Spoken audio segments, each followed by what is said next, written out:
and television services, and this is the news coming to you straight from Banjul. Also coming up, President Barrow lays the foundation stone for the United Nations aid for the $8 million Lamin Koto Diabuga electricity project set to benefit 62 communities in the central and upper river regions. The 44 days general voter registration exercise for the 2021 presidential polls concludes with over 900,000 registered voters. Expanding the economic divide, GRTS examines the rise in cost for building materials amid Wednesday's deadly storm that killed over 10 and displaced over 3,000. And in sports, Fortune Football Club has been confirmed as league champions of the Gambia Football Federation Division 1 League, with the remaining teams fighting to avoid relegation.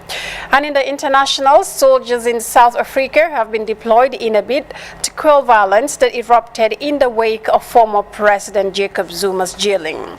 These and many other stories coming ahead in the next 45 minutes. Thank you for joining us.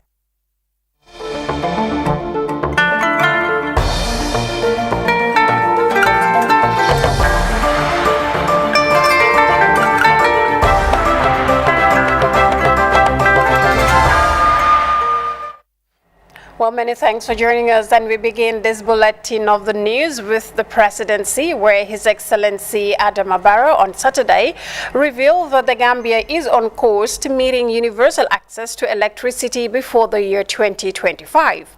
The Gambian leader was speaking in Sami in the Central River region, where he laid the foundation stone for the Lamin Koto Diabugu 30 kV line electricity project. The $8 million scheme seeks to provide electricity to 46 communities in the Central and Upper River regions, as part of government's initiative to extend the national electricity grid to rural communities. Well, Amadou Jallo reports on the groundbreaking event aimed to, of course, bridge the gap on energy access to rural dwellers. The quest for rural electrification took another giant step forward Saturday with the laying of the foundation stone of the Lamin Koto Diabugu Batapa 30 kV line electricity project by the President of the Republic, His Excellency Adama Barrow.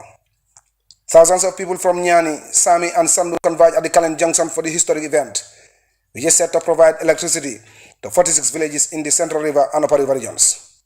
The event is seen as a milestone for the government of President Barrow, which has made nationwide electrification a major priority.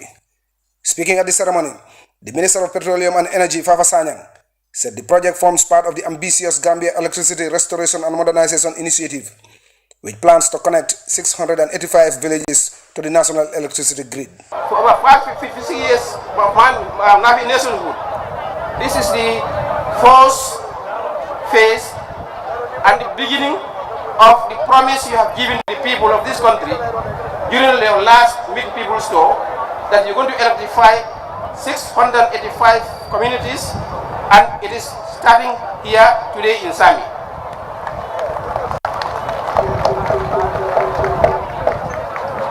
It may interest you, Excellency, ladies and gentlemen, to know that surveys are completed for other areas in LRR, NBR and CRR, and the tender has already been launched for the many villages under the JAM project. The Managing Director of NAWEC, Nani Juara, reassured that the national water and electricity giant is committed to its core mandate of providing reliable and affordable services to Gambians, adding that this project is just the beginning of more things to come. The President, His Excellency Adama Barrow, revealed that his government has invested heavily in the energy sector since coming to power, as electricity remains a critical player in the national development process. The President, however, noted that long years of neglect and deprivation has left rural communities in the dark, a situation his government is determined to redress by launching such an ambitious project. Access to energy is without doubt of a critical importance to our country. For without electricity, there can be no real development. Without energy, there can be no modern industry. And processing of agricultural and raw materials would be hampered.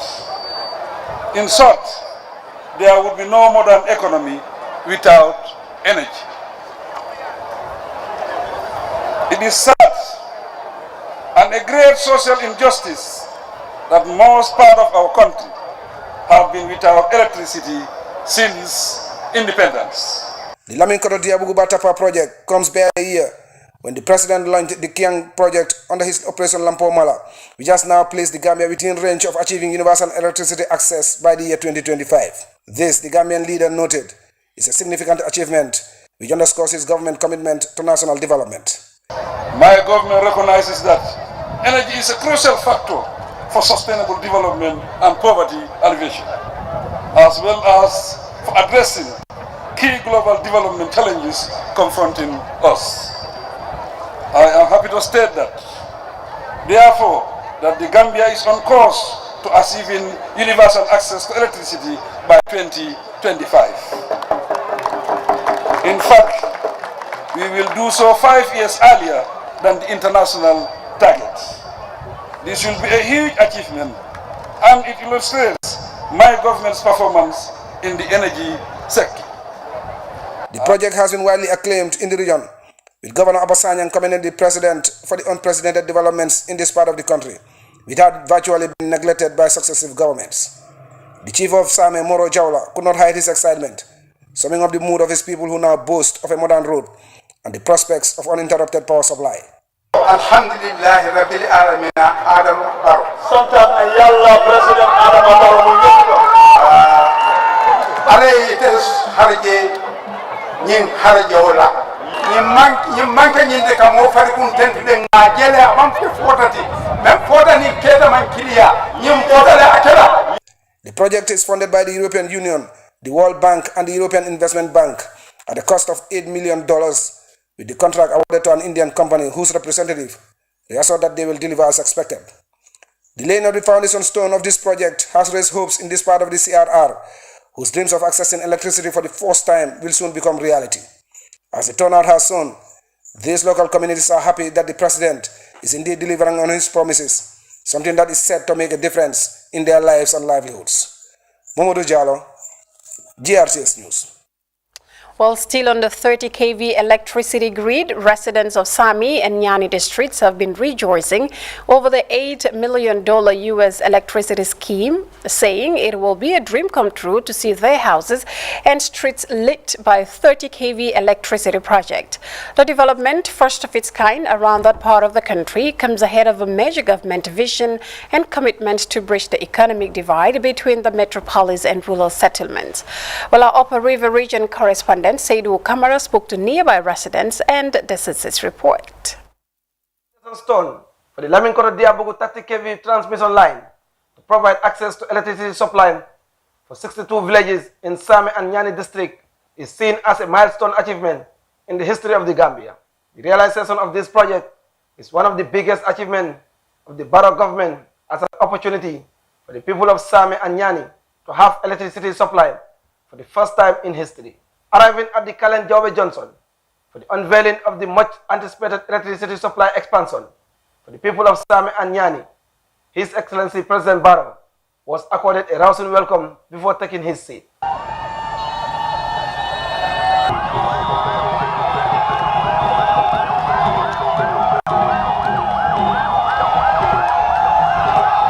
The residents of the area, including the chiefs, expressed joy and appreciation to the president and his government for making their dream come true, what they have been yearning for over 50 years. Yo, Banco independent 1965. Since the country have independence, it's over 56 years. We will never have this development. And within these 4 years, we have good roads. And for electricity supply, we have never had it. And today, President came to lay the foundation stone. Electricity supply for Same. It is a great joy. Today, it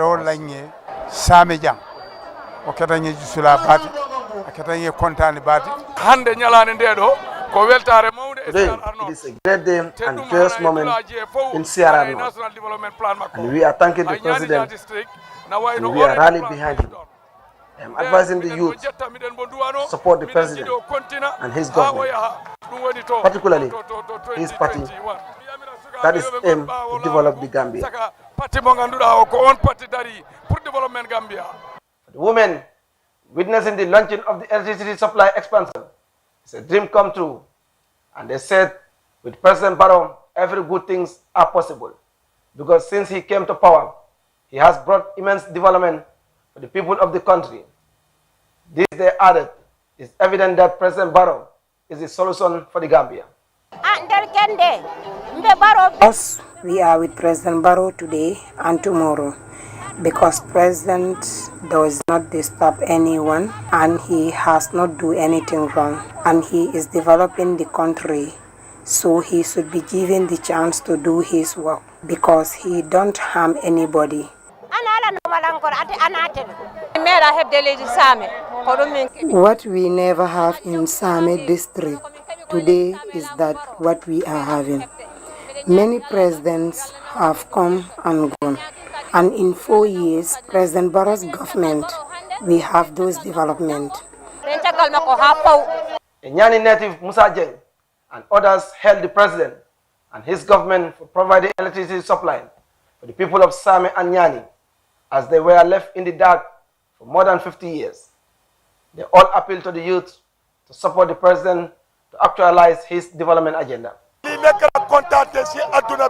is a joyous moment in Africa, as electricity is a basic fundamental right, and that is why the president is here to bring electricity for the people of Same and Nyani.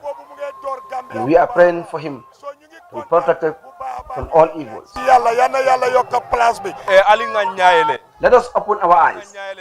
For 52 years, we are in this country, and we know how the country was for the past 22 years. And today, there is peace in the country. Whatever you want to say, you will say it. So, we the young people should open our eyes not to be used by politicians. The project is worth $8 million. That is aimed to supply electricity to over 62 communities, and it is expected to commence before the end of this year. According to officials, this project is a game changer in improving the lives and livelihoods of people in Same, Nyani, Sandu, and the country at large. Seydou Camara, reporting for GRTS News from Basse Upper River Region.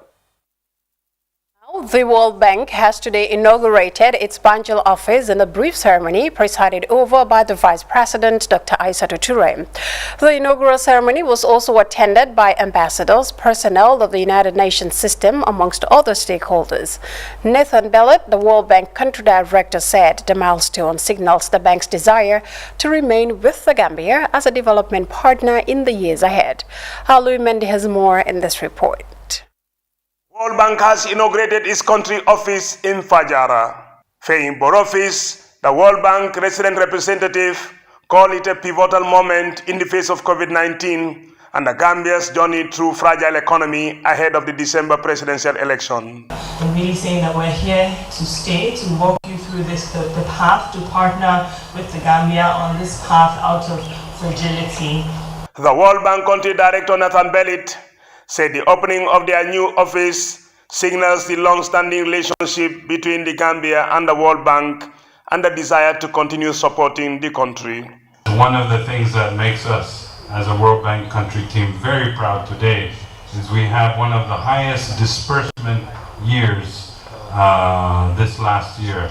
And what that means is that there's impact on the ground. What that means is that there's realization of activities. And I want to specifically recognize and congratulate the government through Her Excellency the Vice President for the commitment and engagement that you have made.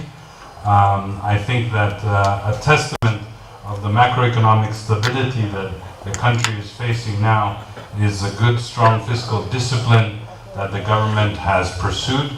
The World Bank support to the Gambia began in 1967 with a $2 million aid.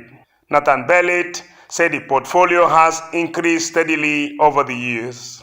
I'm proud to say today that we have a portfolio, existing portfolio of over $325 million, over 9 projects. We are hoping that our portfolio will continue to grow. I think next year alone we are hoping to do at least $70 million. And we are hoping that over the 3 years coming, that our engagement with the Gambia could be upwards of $400 to $500 million, provided we have a strong continued collaboration with the Gambia. The World Bank is a true partner of the Gambia, said Finance Minister Mambrin Chai as he narrated the impact of the World Bank projects on the lives of Gambians. In addition to the ongoing regional projects with a commitment of up to approximately $125 million US, in 2020, an extraordinary year for all of us, the bank provided a support of over $18 million US under the Gambia COVID-19 project.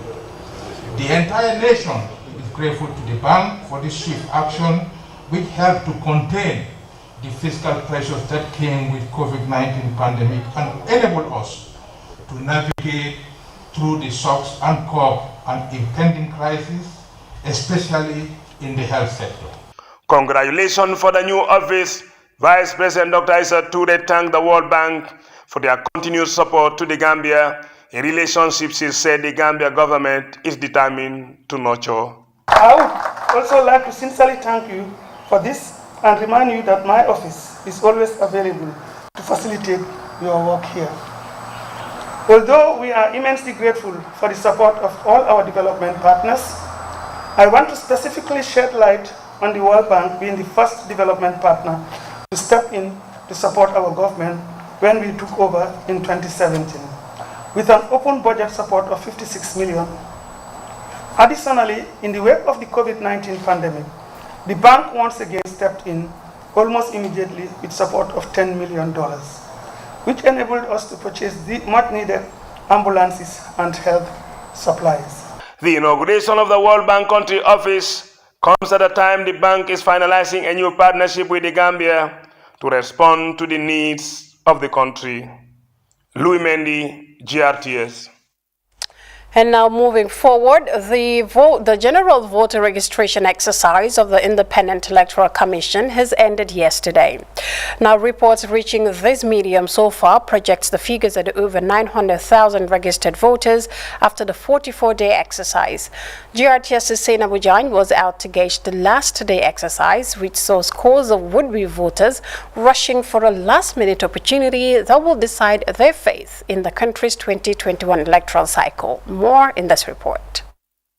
The Independent Electoral Commission has estimated a registered 1 million Gambian voters ahead of December presidential polls. Today is the last day for voter registration process across the country.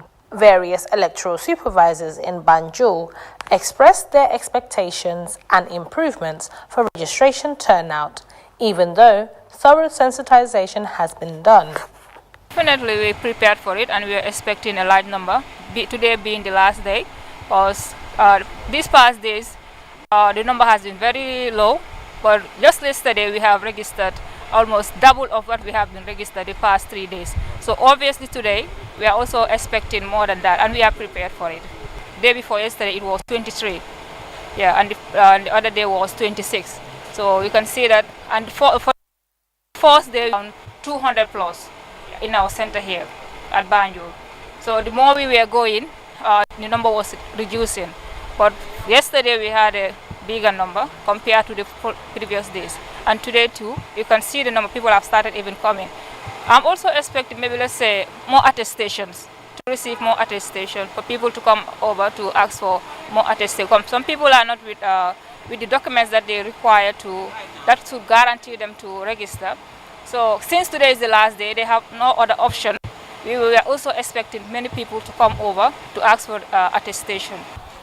Well, I don't expect a high turnout despite the sensitization, because during the first few weeks of the registration, people came out in large numbers. During our registration at the first center, the center we started. But since we came to this center, well, the number has been coming, but it was not large. It was not much as our previous center. So we expect some people to come, but we don't expect a high turnout. I think so far so many people have registered, because from our first registration center, we've registered close to 2,000 registrants. The second registration center, so far, people weren't that many. So this is our third and final registration center. So far, yes, we've seen so many people coming to register. The only disappointment is the youth. They are not actually turning out so far as expected. Somehow I will say laziness, and somehow I say a lack of awareness. Probably they don't know the importance of this registration and why they need to come and vote. So I think probably it's as a result of that, most people are not, civic education I think is lacking in the country. So I think we need to, beef up that, and do more of it. A resident of Boxbar Ward, Wali Saab, spoke on voter registration turnout of youth in the city. This time we try to recognize them and go word to word to capture them, and we make sure that we look for them. We go and look for a birth certificate for them. After that we come and register them here. You know that Banjul is too small, but my side, Boxbar Ward and Banjul town is make a team. So we try and capture the young ones and those who are going to turn 18 of this year. We try to capture them and bring them to register. After close to 2 months voter registration exercise, registered Gambian voters are anticipated a peaceful, free and fair electoral cycle. Zainabu Jang for GRTS News. And now, the July 7th windstorm has necessitated an economic window for some businessmen, hinging heavily on the misfortune of the masses. At the heart of this divide remains the surge in the cost of construction materials, highly sought by victims to have a roof over their heads. While GRTS's Fatih Ali Kamalushi visited affected families and construction businesses to assess the situation of a rebuilding exercise that may not be anytime soon. More in this report. Wednesday's windstorm has left families devastated after some lost their households to violent winds. It was a situation that affected the entire country as the most vulnerable families reel from the effects of the devastation. Thought on how to rebuild and go back to normalcy even before the rainy season is gradually taking a toll on affected families. A visit to this compound in Fajikunda witnessed the sight of an affected family already feeling the pinch of the destructive season. A mother stretches on this couch as she watches her kids rest on the dry mat. Reason is certainly due to a lack of roof over their heads as the old man puts the pieces of papers and leftovers already looking drained from the penetration of rains. So you don't have any place to sleep and you didn't sleep the whole day. You are sitting all 2 days. Today is the third day, You don't have a proper place to sleep, The windstorm came at a moment the family is hoping to build a stronger house with meager resources. With the existence of this current situation, the matter just got worse as they experience an increase in the cost of building materials, most especially in corrugates. We make effort to buy some corrugates to fix the building so that we can some palm tree timbers to fix the corrugate. But it was quite expensive, during our situation right now. We couldn't afford to buy enough. You don't see, just fix at the back, in the front we cannot fix it. We visit Jimpex, a center for building materials, renowned for the availability of many building items in the Greater Banjul area. Agents here informed us of the shocking increase in the cost of building materials, especially corrugates, which they say quickly skyrocketed in the aftermath of the devastating windstorm. Bagage yang ser so guy jinda so guy junun guy duñ mëna am fuñu fanan so lolu moy problème bi so fa guy ñu jinda ko so bagage yi mom dafa ser ñu guy wara dimbali ci bagage yi so korketo mum be 1008 mbente me de ka foyle ko 2025 so yaaju be ko cemento be damin nanu 280 so right now be 335 340. This man, who frequents the area and has close contacts with business owners at the same time running a taxi, tells us he is suffering the consequences of Wednesday's windstorm but cannot afford a corrugate. Right now, all prices, commodities are very expensive in town. Likewise, stuffs like corrugate, people are definitely in need of corrugate today, right now at this point of time. Everybody's want to cover his roof. And you see this storm making so many disasters. Everybody need corrugate. Likewise I do. I am an example. At this point, we were not surprised by the increment of cement, which skyrocketed from $280 moving towards $340, and same goes for rods. Before you get it for $275 to something, but like now it's $350. Like it's like 100% increase in it. You be like, yeah, what's happening in Gambia, man? I asked Mr. Jaju if this is ever going to be affordable for them, and this was his answer. No, it cannot be affordable.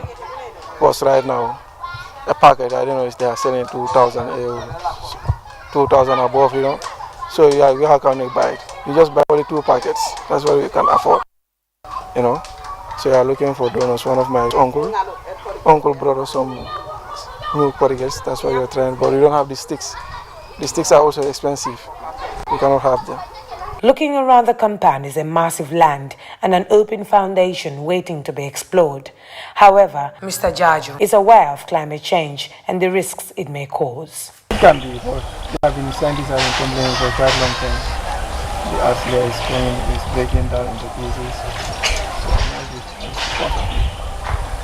A recent NASA research outlines the domino-like connections between factors beyond the Sahara Desert's borders and the development of dust plumes. These start with temperature differences between the North and South Atlantic, which should then impact the region's consistent east-west winds, as well as a tropical band of relatively high rainfall located near the equator, as previous studies predicted based on an anticipated climate warming. Well, the rainy season has just begun and communities are already experiencing disasters. It has been projected that this rainy season will see such reoccurrences as the world continues to battle the climate crisis, amongst activities that continue to exacerbate environmental degradation. Well, the question now is how resourced is the Gambia in building more climate resilient structures? For GRTS News, Fatu Elika Muloshi.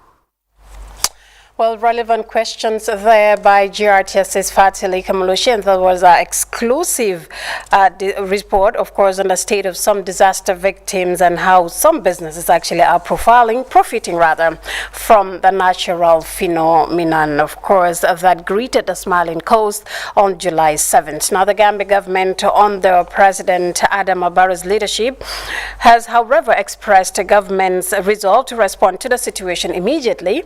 An assessment reported is presented by the respective agencies and stakeholders. Now, the Gambian leader has earlier called on development partners and friends of the Gambia to support the national effort geared towards alleviating the blight of Wednesday's windstorm.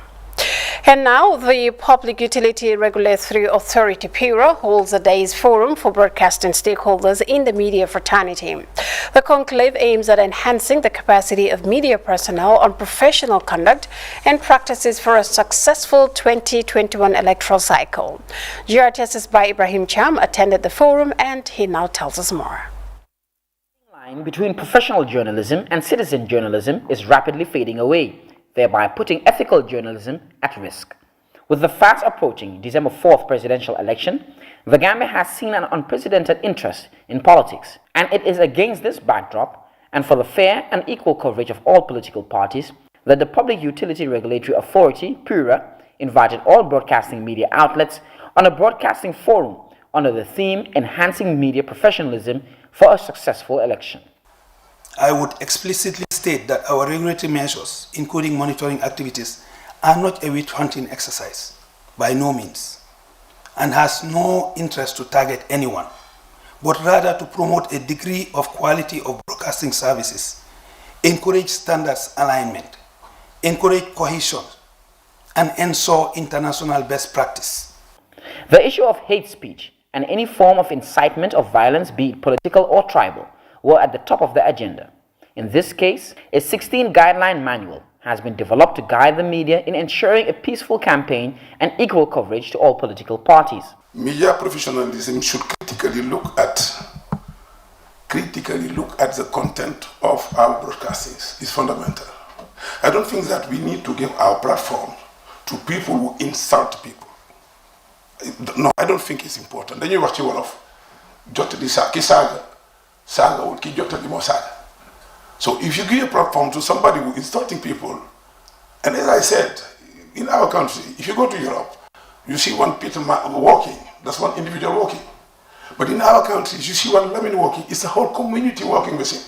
And if you destroy that person, it's not one individual you have destroyed, but the community you have destroyed. It has been stated that the media has an obligation to provide special information programs and ensure voters understand how to exercise their voting in a balanced and impartial manner. Conflict is certainly bound to happen. Our responsibility, especially the media, is to manage the conflict positively and ensure that it does not degenerate into violence. The elections are bound to be very tense given the number of political parties in the process and the presidential aspirants. We are witnessing political developments unprecedented in the history of the Gambia. The Information Minister, Ibrahim Silla, stated that broadcasters must desist from spreading unverified information on election malpractices. As the castigating of rivals intensify, he further implored the media to ensure utmost professionalism, thereby serving as the watchdog for the citizenry. Remember also that when we talk of the role of the media in an electoral cycle, it does not only talk about your work to go in and out and provide the information. It also talks about the responsibility.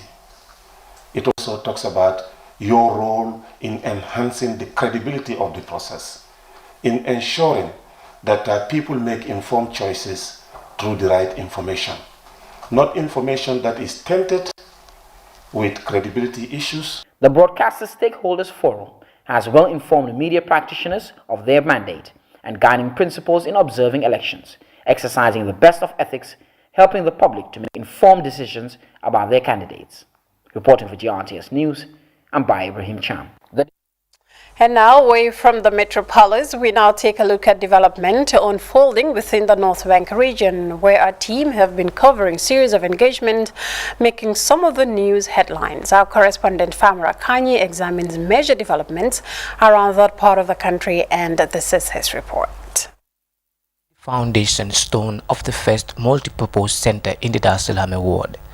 Munyagen is the host community. Beneficiaries here rejoice over the UNCDF intervention aimed at providing skill training for youth and women.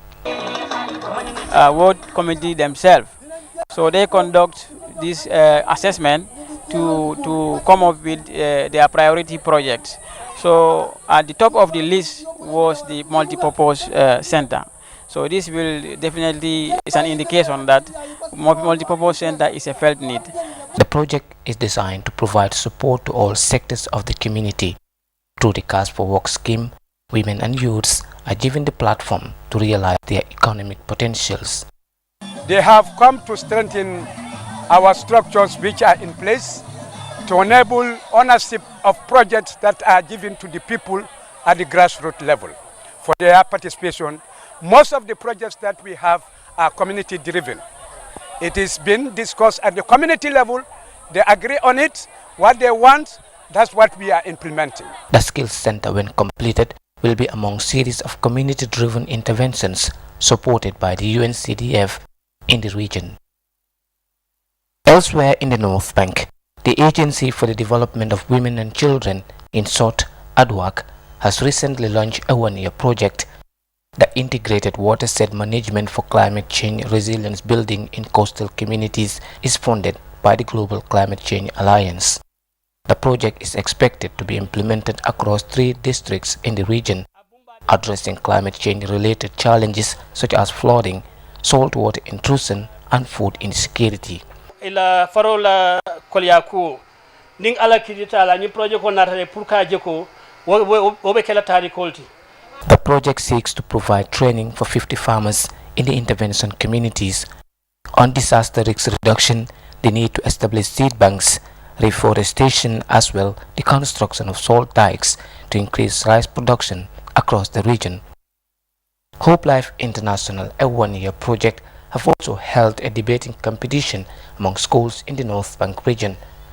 The competition is part of efforts by the project to promote reproductive health education in schools. The project has several components designed to empower students with knowledge on reproductive health and improve their overall performance in schools. Well, we started this program last year, and it's about 1 year now, coming to the conclusions. We have trained teachers, trained the communities, workers, elders. We also train the volunteers. And then here you are right now. If you look at the t-shirt at your back, it's written Sexual Reproductive Health Ambassadors. We want you to be our ambassador. We want you to be the ambassador in your community, in your school. For the participating schools, the debates serve as a platform to showcase their talents in public speaking and also to unearth their unseen potentials. For the news, I am Famarakani. And from the North Bank region, we'll take our first break. When we return, we'll take a look at sports. Do stay with us.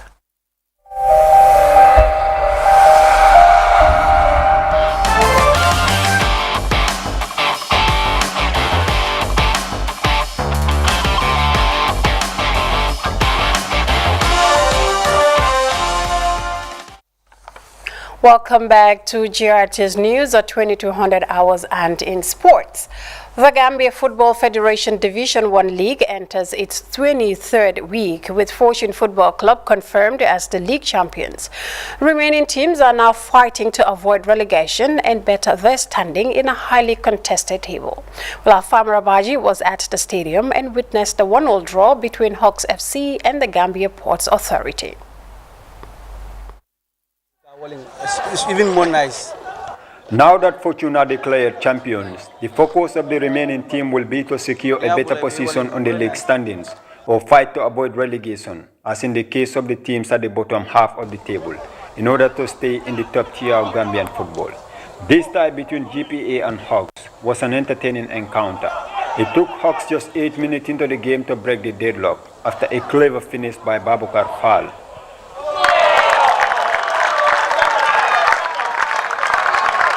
GPA then regrouped and started pushing for an equalizer, and on the 32nd minute they came close, but Hassan Gay had his deflected shot saved by Keba Sonko. GPA goalkeeper Oman Jai was then forced into making crucial saves that would have put Hawks 2 or 3 goals up. First, it was Umar Sarr who forced a save of the GPA goalkeeper, before Bakary Toure had his effort denied by the diving goalkeeper, who made a splendid save 5 minutes from the break. GPA returned from the break determined, and they found the leveler in the 57th minute, courtesy of a stunning strike by Lawrence Bass.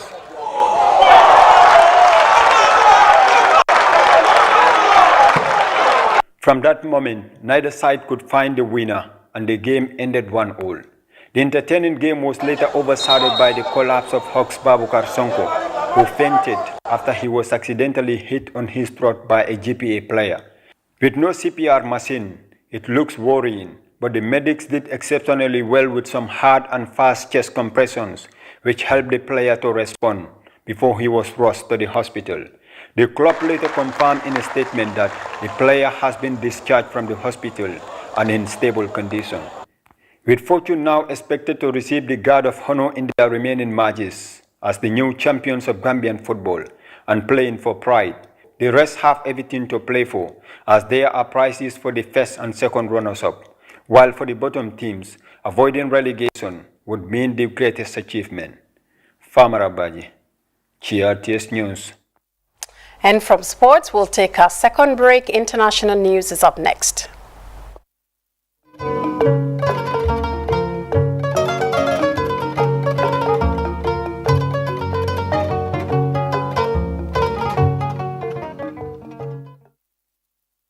Welcome back to GRTS News. And in the international, soldiers in South Africa have been deployed in a bid to quell violence that erupted in the wake of former President Jacob Zuma's jailing. Over the weekend, unrest by pro-Zuma protesters in his home province of KwaZulu-Natal and Gauteng broke out, leaving at least 6 people dead. Now, according to the military, the situation has worsened, and political analysts are warning of a potential unrest to a country gripped with deadly COVID variant. More in this report. And what they call pre-deployment processes. They have legislative clearance from the President, and that's based on earlier regulations that have been issued and approved, and that was some time ago. In fact, at the start of the first lockdown in March last year. So this is now all about logistics. It's about allocating troops to the two provinces in question. That's KwaZulu-Natal and Gauteng to start with. Those troops are going to act to support the South African police services, and they won't be deployed in separate missions, but will only be there to protect South African police services as they perform their duties. At the moment, though, there are some soldiers that have already been deployed in the Pietermaritzburg area in KwaZulu-Natal, which is the capital of that province. There are 6 confirmed deaths that have been linked to the current unrest in those two provinces. As you mentioned earlier, 219 people have been arrested. It does appear, though, that the protesters, looters and arsonists do most of their work at night, although we have seen some looting in malls in Soweto, which is in Gauteng, Alexandra and on the southern side of Johannesburg. So we are likely to see more injuries and some possibly more deaths overnight. We'll obviously have to see how SAPS responds by then. But the bottom line is that we're going to be watching how the police services respond, because they don't have that army backing them up just yet. At the moment, it appears, though, that they don't have the situation under control and are keeping a watching brief. There is some debate starting to emerge now that this isn't about Zuma anymore. There is a level of desperation, we understand from several NGOs that we've spoken to. Unemployment levels have skyrocketed, as you know, and people are generally starving. The unemployed and the newly unemployed don't have access to emergency social grants anymore to buy even the most basic of foodstuffs. Busy with administration. And now a COVID-19 state of emergency has kicked in Japan's capital, Tokyo, which is just 11 days away from the opening of the Summer Olympic Games. The decision was declared on July 8th by the government to cope a recent surge of infections. Under the state of emergency, restaurants will be prohibited from serving alcohol and shopping malls should be closed by 8 p.m. The state of emergency would last until August 22nd. The Tokyo Olympic Games are set to run from July 23rd to August 8th and would be held behind closed doors. And that's it from me, Fatu Janimbai. But before we go, a quick reminder of our top stories once again before we end this bulletin. President Adam Barrow has laid the foundation stone for the $8 million US Lamenkoto Diabuga electricity project set to benefit 62 communities in the Central and Upper River regions. And the 44 days general voter registration exercise for the 2021 presidential polls has ended with over 900,000 registered voters. Expanding the economic divide, GRTS examined the rising cost for building materials amid Wednesday's deadly storm that killed over 10 and displaced over 3,000. And in sports, Fortune Football Club has been confirmed as league champions of the Gambia Football Federation Division 1 League, with remaining teams fighting to avoid relegation. And in the internationals, soldiers in South Africa have been deployed in a bid to quell violence that erupted in the wake of former President Jacob Zuma's jailing. Well, that's it from me, Fatu Janimbai. Many thanks for joining us from the entire news team. Many thanks for watching the Gambia Radio and Television services.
Arami jet musidɓe fulɓe mi salmini o programme eɗen humpitagol programme o mi addanta o dimanche o filete tene on komi musidɗo on Kadijatu Diallo yetti Allah e nabijo muɗum Muhammad sallallahu alayhi wa sallam kolitede ñalande ɗe guuri selle yetti junnaɓe men ede yetta kadi président Barrow mo annduɗa koye laamu makko ngu ɓutewi wade wadde ko waɗeten kon Allah ɓeydu jaam e nder leydi ndi si ɗo yewti mi yetta Yunus Cissé American Terrorist of Church Star ono manduɗa mo darede programme humpitagol kala faalaɗo ñawgo laɓago yewto ɗon Yunus a jarama musibat ha joni no woyri no heɗo ɗon min hakkille harona ɓende hande kadi min addana e yewtereji hittuɗi ɗo andi ko fewndi o ko ɗum min addanta on e o programme ɗo noon hande min addana on oustaz Mouhammad Saliou Ba o yewta noon ɓural